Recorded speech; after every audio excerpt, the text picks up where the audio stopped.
नमस्कार, divine fragrance टॅरोमध्ये तुमचं स्वागत आहे. आज आपल्या रीडिंगचा विषय आहे what you need to know right now. Relationship, career, finance आणि स्पिरिच्युअल जर्नी हे 4 विषय आहेत, 4 टॉपिक आहेत. त्यामधलं रिलेशनशिप आणि करिअर याच्यावरती मी ऑलरेडी अपलोड केलेलं आहे. फायनान्सेसबद्दल ह्या रीडिंगमध्ये आपण बघायचं की काय एंजल्सना तुम्हाला काय सांगायचं आहे फायनान्सेससंबंधी. ह्या सगळ्यांवरती सिंगल रीडिंग असणार आहे. सो काही कार्ड्स मी ड्रॉ केलेली आहेत.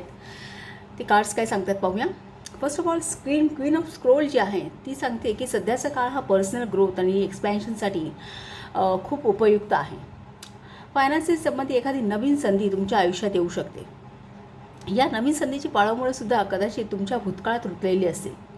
या संधीने तुमच्या इच्छा तर पूर्ण होणार आहेत, पण बऱ्याच काळ एक तुम्ही पाहिलेले स्वप्न साकार होतील. कारण ते 5 ऑफ कीज हे जे कार्ड आहे ना, हे विश फुलफिलमेंटचं कार्ड आहे. काहींच्या बाबतीमध्ये घराचं स्वप्न साकार होईल. जमिनीचे खरेदी विक्री व्यवहार संभवतात.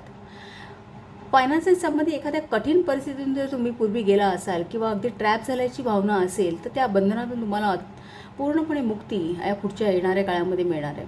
काहींच्या बाबतीमध्ये जुनं कर्ज फेडल्याचा आनंद साजरा कराल.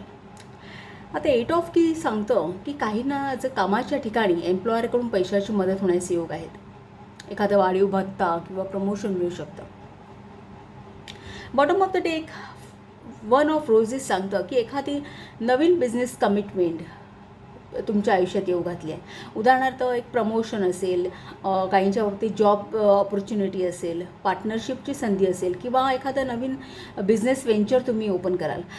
काहींना तर जुन्या इन्व्हेस्टमेंटमधून लाभ संभवतो असंही दिसतं आहे. तुम्ही काहीतरी पेपर्स साईन कराल.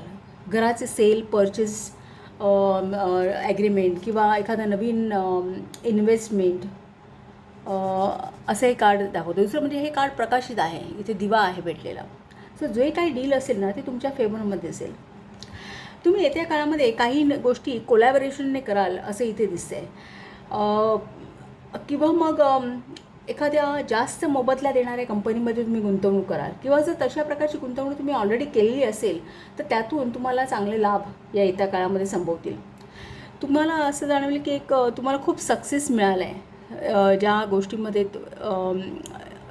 ज्या इन्व्हेस्टमेंटमध्ये, जिथे कुठे तुम्ही इन्व्हेस्टमेंट केलेली असेल त्यामधून, किंवा तुम्हाला एखादी नवीन सुरुवात अनुभवायला मिळेल असं इथे दिसतंय.